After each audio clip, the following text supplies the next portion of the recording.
Welcome to the Paradise Paradox. We're about to get into another funky episode with Mr. J and Mr. Link discussing principles and codes of ethics. And Mr. J and myself get into a debate talking about the correct way to raise children, whether using physical violence or harsh discipline might be warranted in some cases, and whether it's moral or not. So, remember, you can jump on over to theparadiseparadox.com/137, theparadiseparadox.com/137 to see the show notes for this episode, including all relevant links back to the previous two episodes in which you can get the context for our conversation. And you can head on over to donate.theparadiseparadox.com. So we appreciate it when you give us a little bit of funding to increase our personal power, use that money to expand our plans for world domination. So suggested donation $1 per episode that you like. You don't have to give that much, though. You can give much more, or a little bit less, depending on your personal tastes. And also remember to follow us, upvote us on Steemit. The site is Steemit, steemit.com/@paradise-paradox. Check the notes for the description there for the link. And so the Steemit is a site where you can get paid for voting and get paid for creating new content. So if you're an artist, a musician, a writer, a guy who likes to balance 6 bowling pins on his head, that might be an avenue for you to monetize your unusual talent. So steemit.com/@paradise-paradox. I'm on there too. steemit.com/@churdzu. CHURDTZU. So jump on over, follow us on there. Remember, show notes, paradiseparadox.com/137. And let's get into it.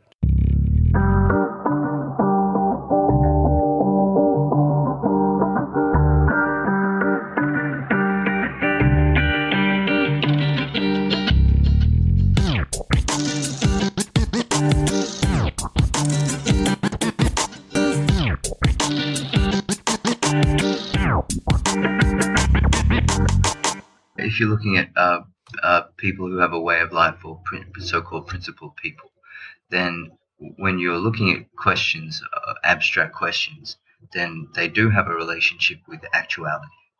One of the dangers of our education system is that we get asked these questions in high school and university or whatever, and then our answers are assessed. So often this creates this habit inside of people whereby they want to come up with a good answer. When they're thinking of a hypothetical, they're not thinking about themselves, and in actuality, they're thinking about some abstract ideal and trying to come up with an ideal answer or an idealized answer. And that's another dangerous thing, which will detract from the function of hypotheticals and of abstract thinking. Because that's an unfortunate thing. If somebody can think, of course, consensual sex with a dolphin, like that's totally cool. Why wouldn't it be? Because of the concepts involved. But then they don't like the idea of a man who loves children. A man who loves children. In which sense? What? No, in a sense of love. Like, I don't. It's not a euphemism. Okay. I mean it. Like. All right. So a lot of people, they get really uncomfortable because of the notion of pedophilia.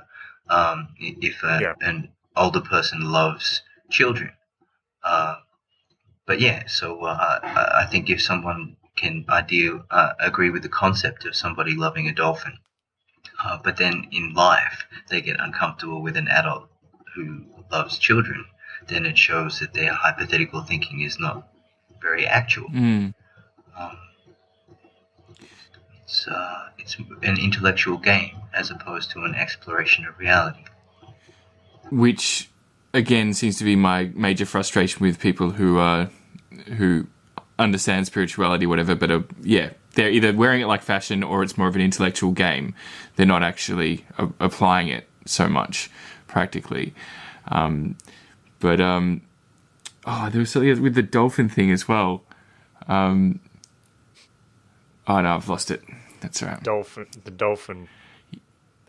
Oh yeah, no, that's right. The other thing dolphin incident. In terms of these like abstract ways, one of the other things that I find interesting is the idea of people being freaked out about their parents having sex.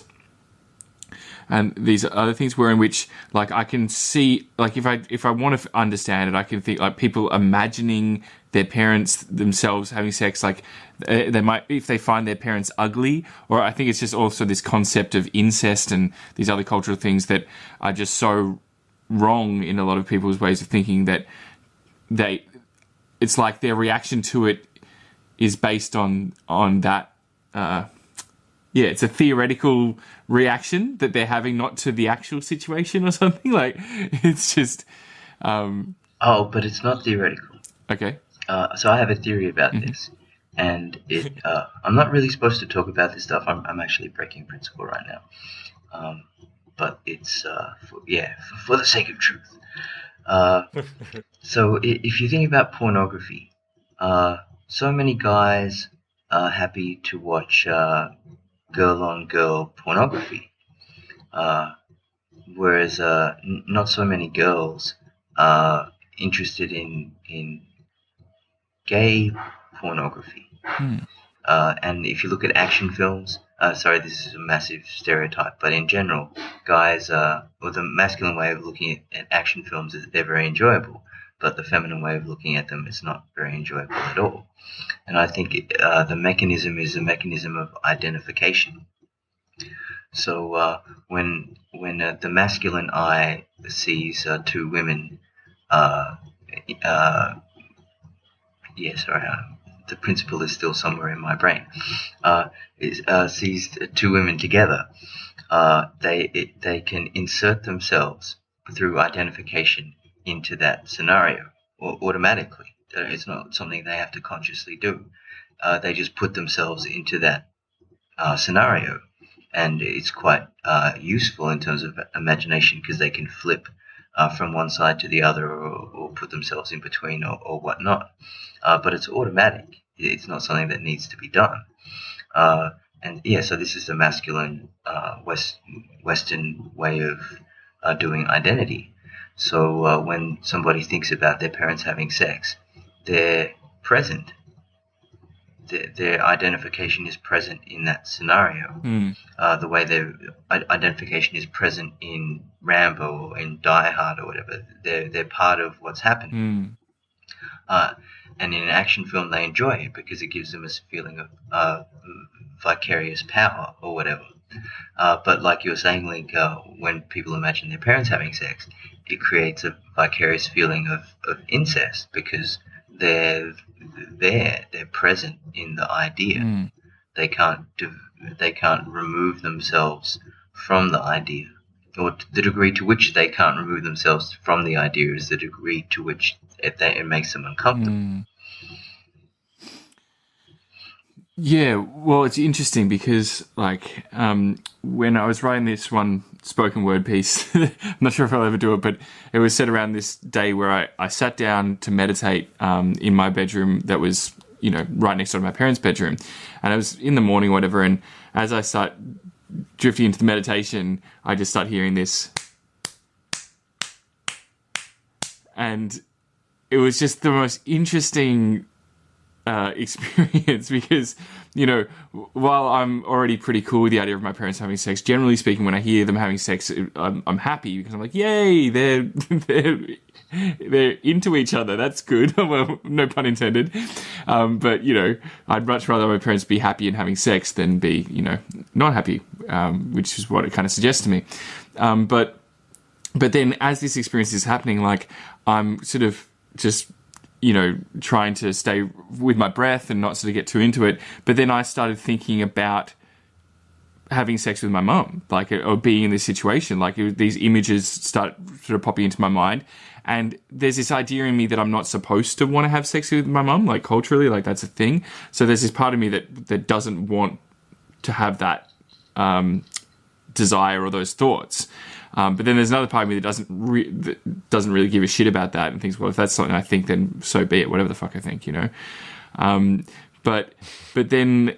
It was just this really interesting thing of going back into the meditation, then coming out of it, and just watching my thoughts and watching, like I said, like the ones that seem to pop up that I don't want to pop up. And I mean, I've had during certain meditation experiences where in which I've broken my identification with my thoughts to a point where in which I say to my brain, like, stop thinking about this thing, or look, I want to focus on my breath or whatever. And my brain just keeps thinking and thinking and thinking and thinking. And then I get to a point where I'm just like, all right, if you're going to do that, just do it over there. Like, I'm I'm bored. I'm bored of you thoughts. Like, obviously you're not me. You're just going to do your thing anyway. So whatever, you just do it over there. And so, yeah, with these situations, I guess I've got a bit of an out because I can not identify with my thoughts anyway and say, like, well, whatever, they can just come up. But yeah. Anyway, there must be so much going on there for people especially if they really, like, I accept those parts of myself, and I still have a lot of trouble with it, you know, like in terms of not wanting to think certain thoughts or what have you. But people who genuinely think that they're bad thoughts. And then, you know, I'm not sure how many people have these thoughts or not. Maybe it's rarer than I imagine. But yeah, that would be super difficult. Yeah, well, I think that what Jay said about being unable to remove themselves, I think that's kind of to be able to look at something more objectively. That's like the mark of an educated mind. Like if you talk about another example, like men who are attracted to children but actually are actively trying to stop themselves from doing anything wrong, but people will still say they should die, they should burn in a grease fire or so, or all of these awful things. And I guess, well, maybe it's partly because of they're afraid of their own urges, and so they have this violent outburst.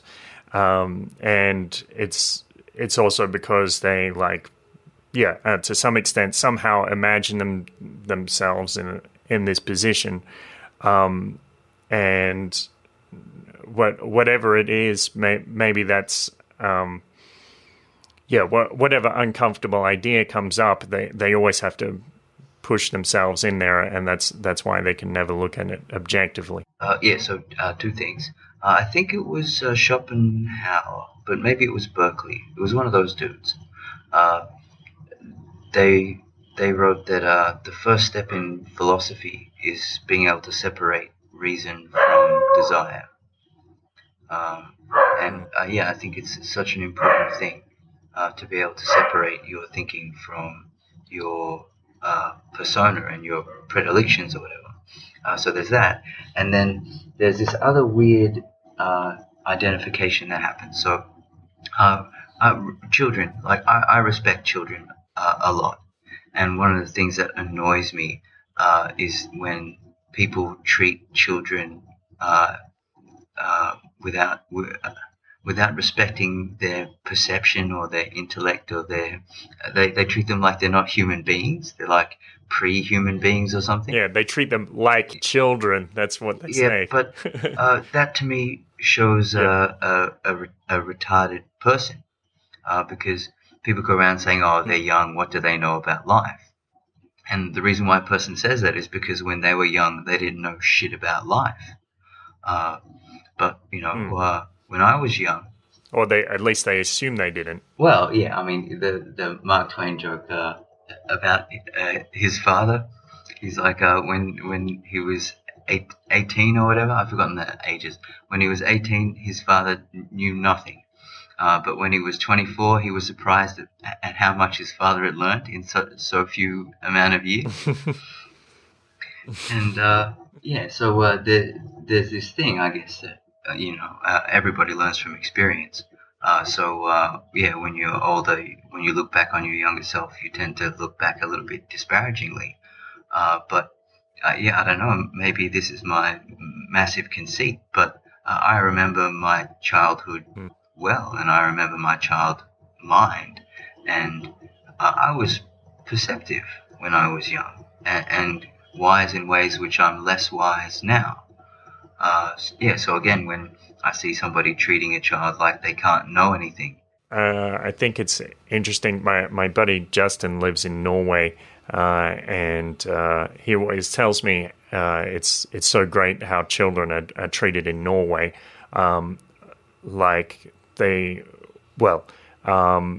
Hitting children is illegal in Norway, but I think that's kind of a secondary thing. Like it's a what's the word? It's a symptom of the cultural values. So they believe that hitting children is wrong, and so it's so funny because if you talk about that in certain countries, in many countries, then they'll say, well, hitting children is just the way it is, or something like that. Well, obviously it's not, because you've got a whole country over here finding other ways to raise children that don't involve slapping them around. But also, it's like if there's a child there and they suggest an idea, nobody is ever going to say, well, you're just a child, forget your idea. They're going to treat it seriously. And the fact that you're a child has nothing to do with the content of your ideas. And so it's like, I guess there's this big tendency for like ad hominem attacks, ad hominem arguments in many countries, and you can just if you don't like a person or if you don't like their idea, you can just say, well, you're just an idiot, and so your ideas are wrong. But I guess that doesn't fly so much in Norway. They're willing to consider they're willing to consider the idea for itself. I agree with the concept, but not the application of the concept, because I firmly believe that you should beat your children. Seriously? Why? Why? Because depending on the kind of child,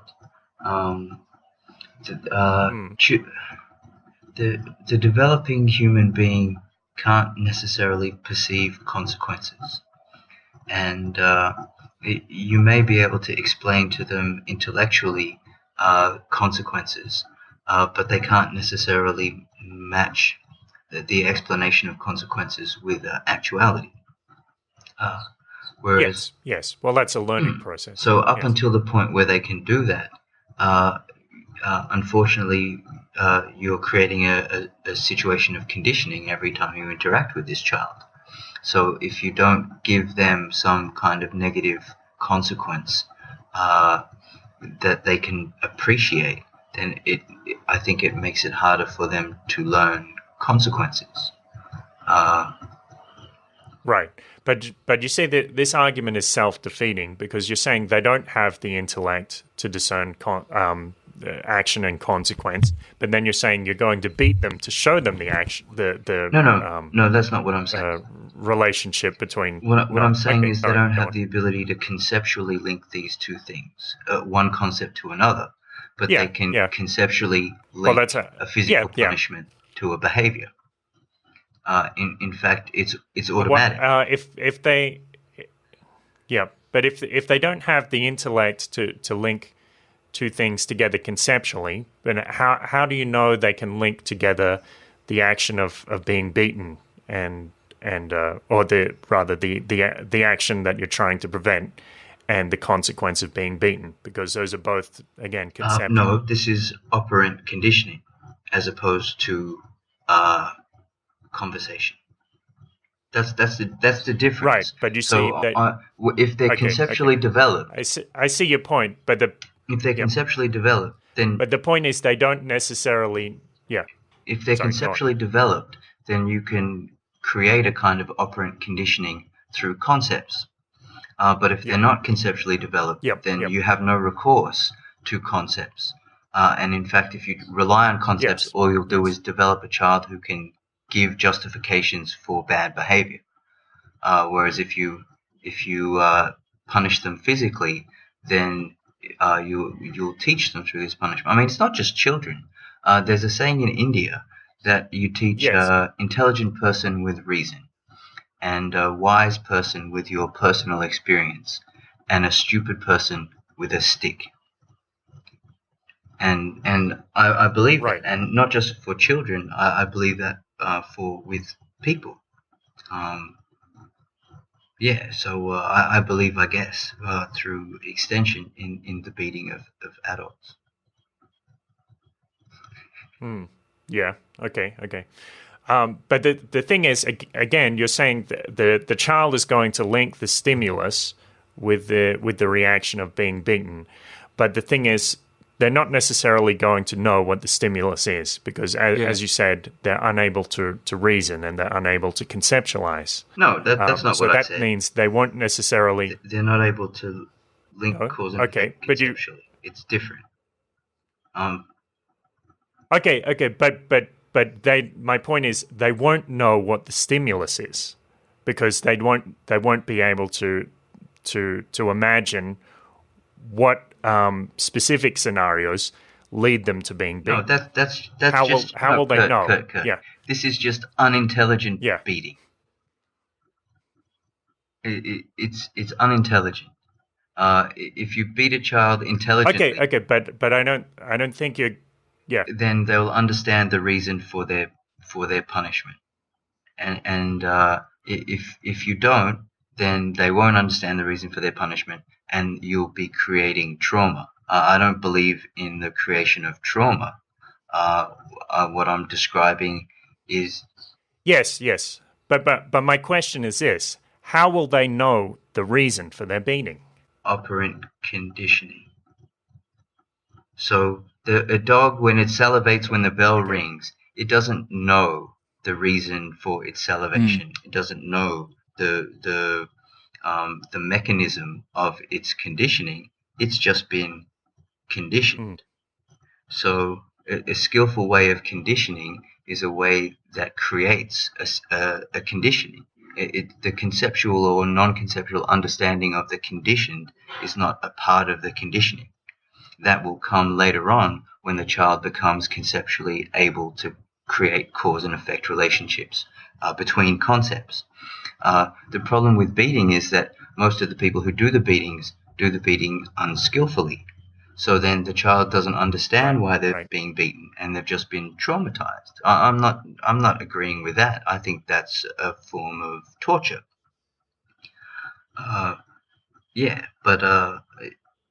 So it's not. I don't know. I think you're hyperextending what I'm saying so as to. No, not exactly.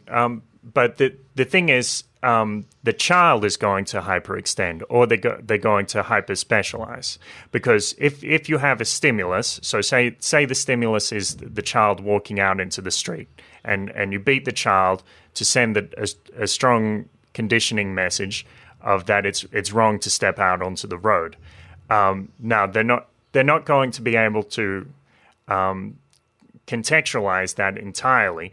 And that may mean that they do develop trauma, even though your intention was just to prevent them walking out into the road. Well, so conditioning doesn't occur based on one experience. Yeah, but that's not what I was saying. I didn't say. So again, it would. if you imagine a skillful way of teaching this child, it's not just that when they try and walk out onto the road, you beat them. The beating is part of a whole system of education, which includes conceptual description, other signs of, I guess, danger and warning, and it's not an isolated event, and it's not an isolated part of an educational process. It's just an important part of that process. Right. In martial arts training, you you learn by being hurt.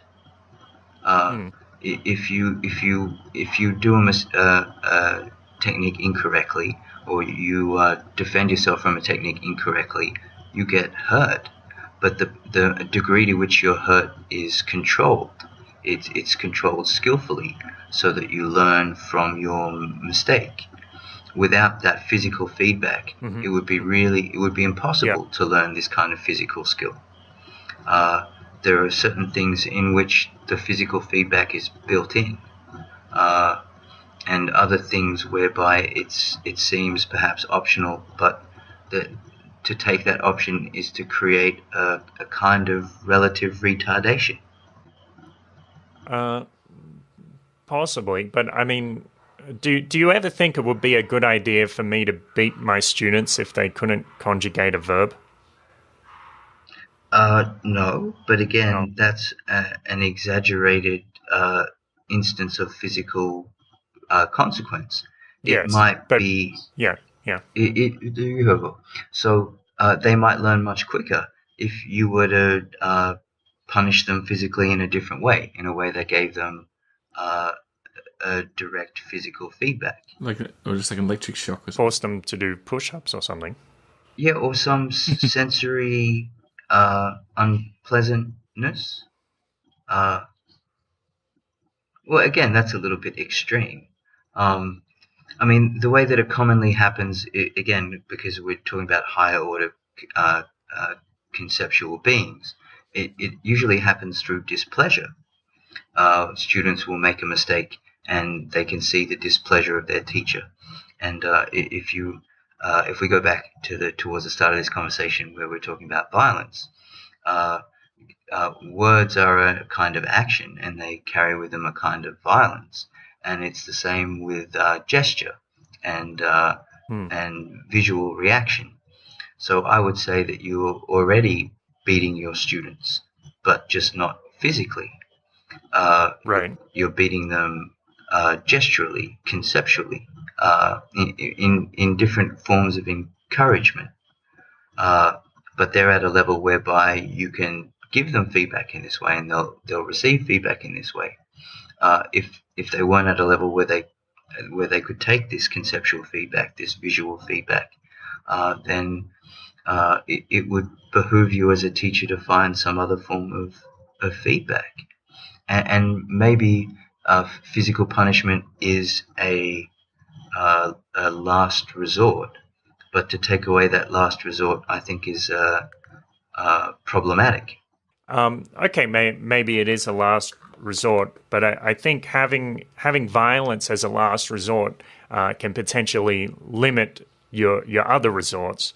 So if somebody obviously you're not recommending this kind of unskilled or indiscriminate or intense beating or anything like that. But if somebody does only have, like, say, okay, so I tell the child once, I tell them twice, last resort, smacking, that limits their creativity in finding other ways to communicate. Yeah, go on. Can I just interject? So, again, this sort of highlights this idea of not trusting people to be skilled and talented at things, and looking for rules, I guess, that protect us from people making mistakes or just being shit. And so, like, and then you've also brought up another rule there where it's like, okay, this person's rule is I hit them once, I tell them once, I tell them twice, by the third time I hit them. Well, that doesn't have context. Okay. You know, like and so it doesn't, again, like you're talking about someone who's going to traumatize their kid regardless because they're not very refined. Yeah. So, like, this is not where I'm seeing this theory. These are not the people that this theory is being developed for, I would say, or this kind of idea. I mean, if it was culturally accepted that this is the way it went, then maybe these people could, develop and understand in this way as well. But a few of the objections you've raised do seem to come from this place of assuming that the violence is going to be have a bad effect, I guess it sounds like. Press like on YouTube and press like on Facebook and subscribe on YouTube, iTunes and Pocket Casts. Follow us on Twitter at BattleAZ and Trouble Bubble and show your support and donate.theparadiseparadox.com.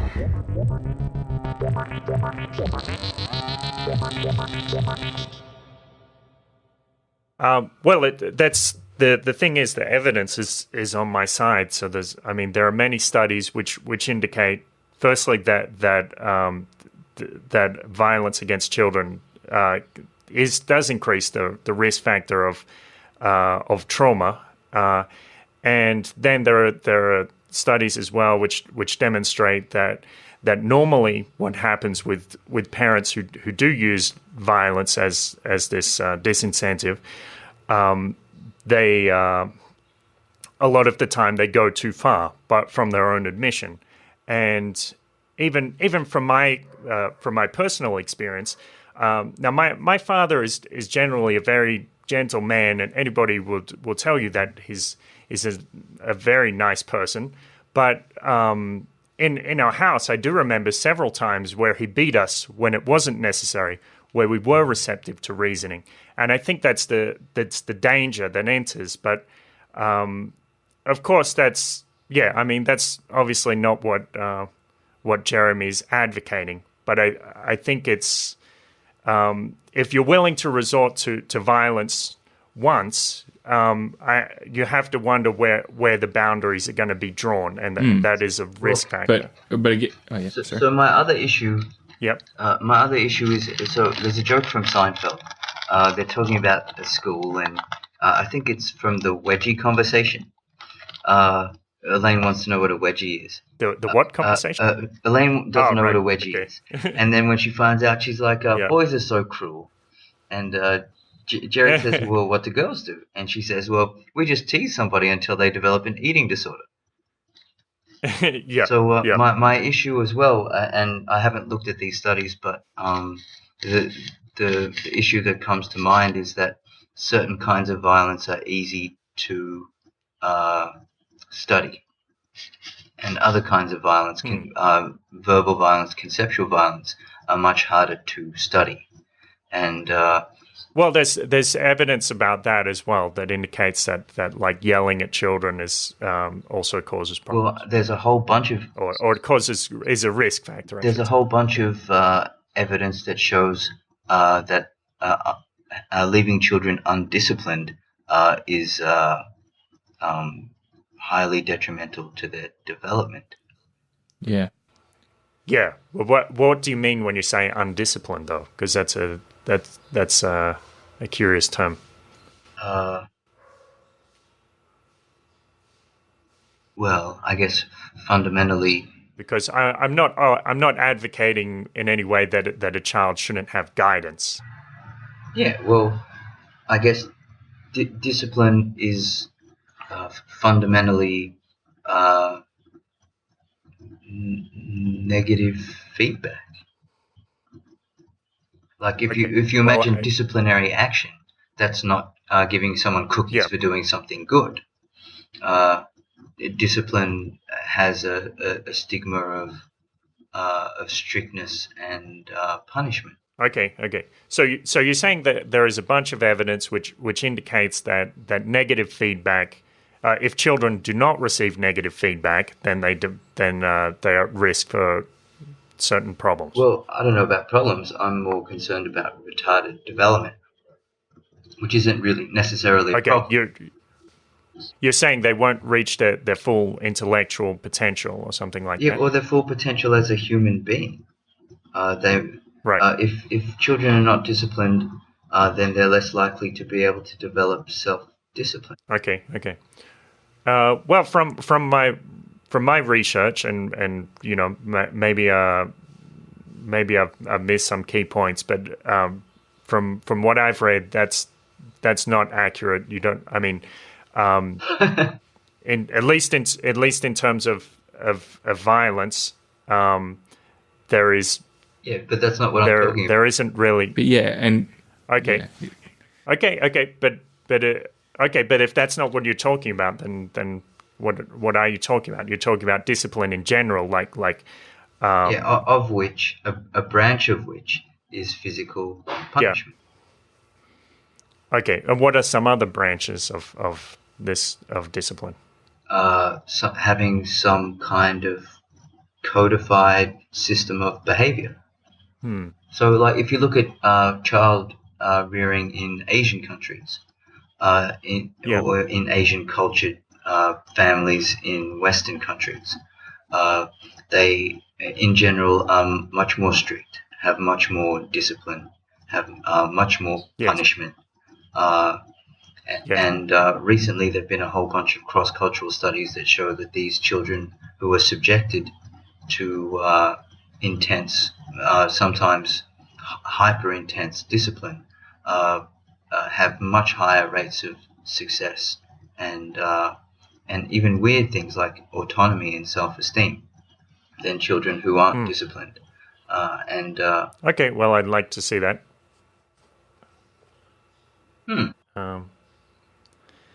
And yeah, well, the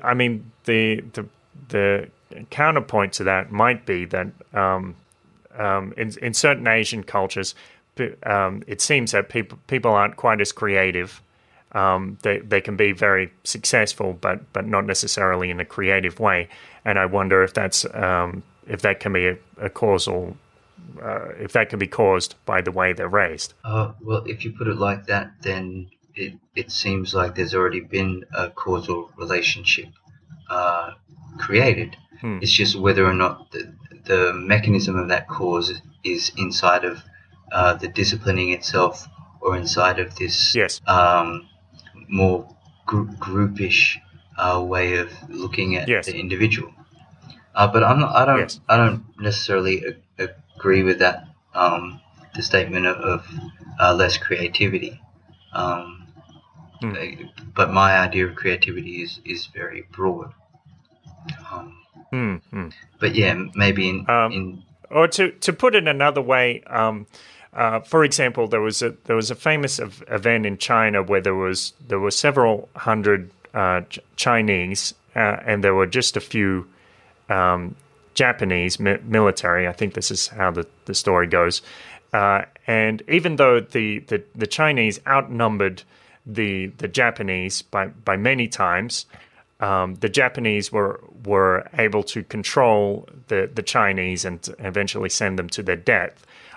So creative probably isn't the best word, but my point is maybe more about compliance or the perhaps the ability for independent thought or resistance to authority, which is necessary sometimes. Yeah, I guess. I mean, but if you look at the lives of famous artists and famous writers in the history of the West, for instance, I don't think you'll find a correlation between a lack of severity in their upbringing and the degree to which they were creative genii.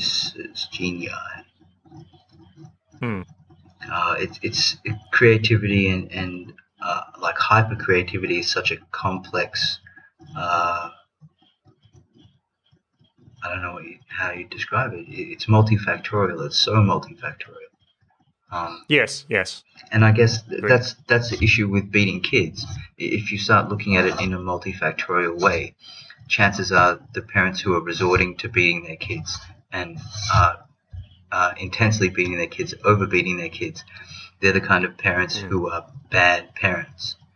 And we do have this tendency in contemporary times to create laws that restrict the freedoms of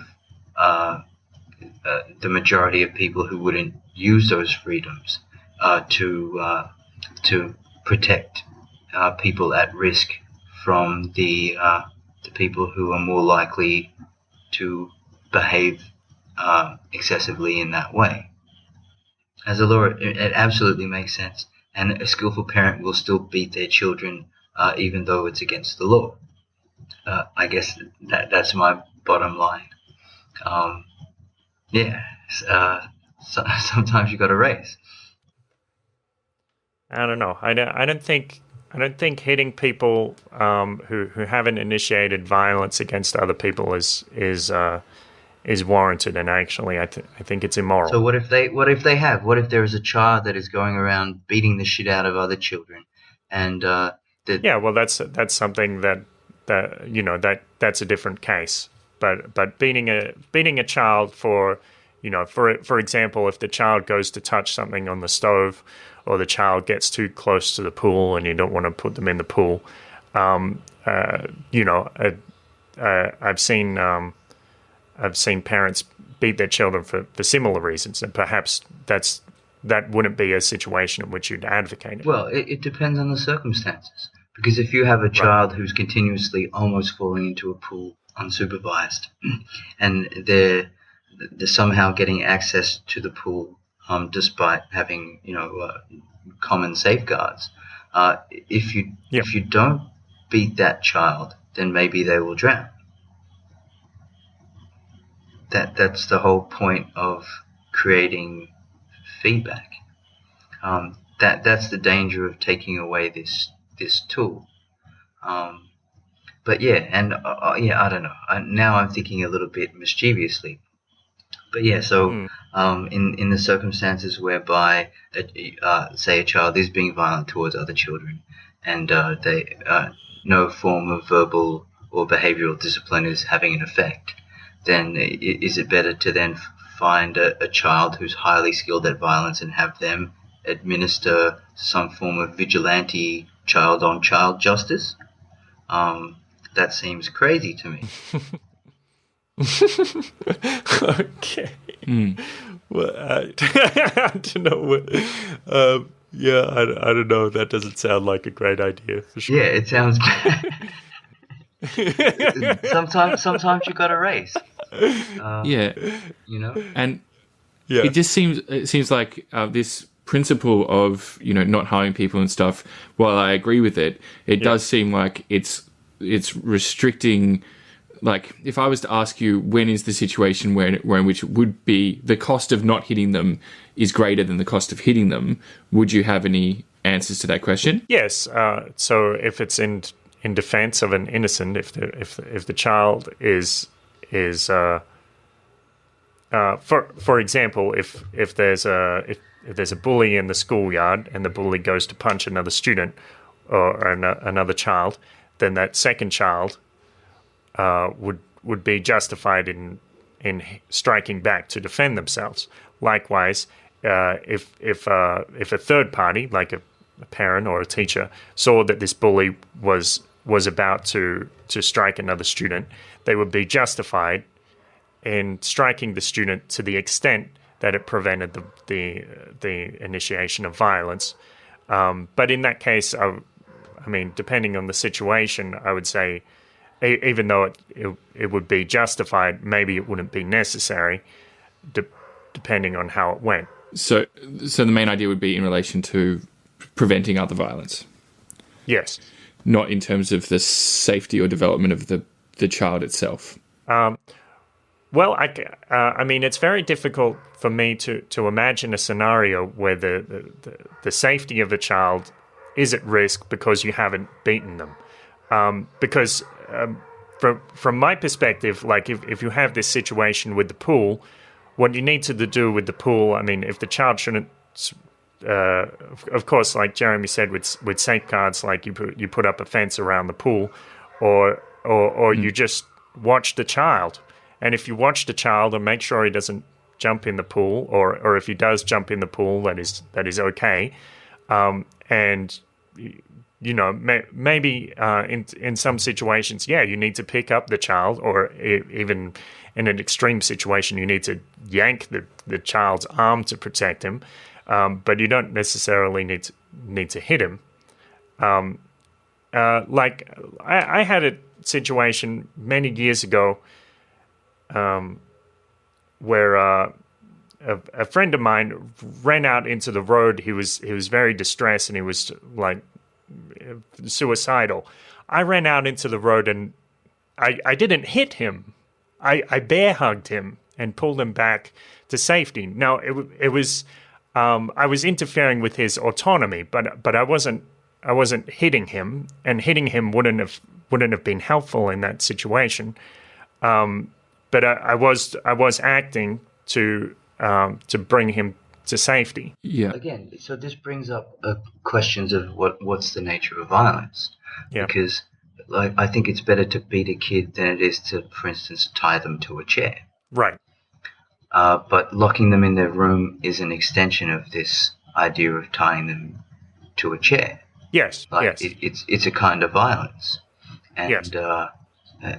Again, I think if you deny certain parents direct violence, and those are the parents who are unskillful as parents and violent as people, then those kind of parents will find another way of being violent towards their children. Right. But that violence will probably be more malicious. I'm not necessarily saying that we should force people not to be violent, or that we should go around, with spiked bats and saying, if you beat your kids, then we're going to get you, or something like that, or arresting them, or whatever it is. What I think is we should encourage people to be peaceful. But these aren't contrary. Yeah. And a lot of the examples that you've raised that are risks of this idea have been in relation to people who are going to commit these violence that's not the case, because like I said, with my father, I mean, he's an intelligent man. He's not a bad person. He's even a good parent, but he did go too far. And I can think of a few times where he used violence when it wasn't necessary, and where it wasn't effective. But that doesn't cancel the times when it was necessary and it was effective. And so my other issue with the lack of sorry, we're reaching my curfew, so I'm going to talk a little bit quietly. Right. If you look at instances of accidental death amongst teenagers, often it's or accidents from like playground equipment, or kids doing things not being aware of the physical consequences. That kind of thing comes about. Kids driving really fast in their car because they don't have a concept of physical consequence. If you've been beaten as a child, you're more likely to be able to imagine physical consequence to your behaviors. Whereas if you haven't had physical consequences, direct physical consequences from your behaviors, I think you're more likely to, for instance, die from reckless driving. I don't think that's the case at all. I think it's the exact opposite.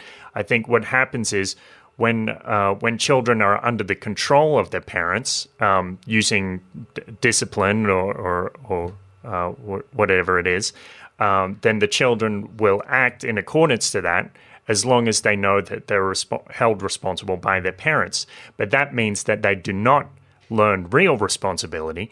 And so when it comes to going out into the world, like this example of reckless driving, where they have no one around them to give them consequences for their actions, that means they start to make stupid decisions because they haven't been taught the deeper consequences of their decisions, not just consequences through discipline. Yeah, no, I disagree, okay. Absolutely. That's fine. And if you take a broad cultural view, like in America, less parents beat their children than in India. In India, the majority of parents beat their children and beat them quite severely. But if you look at traffic accidents in India, you will find that these Indian kids who are being strongly disciplined by their parents aren't driving recklessly, whereas American children who haven't been disciplined, who haven't experienced physical consequence, are killing themselves on the road all the time.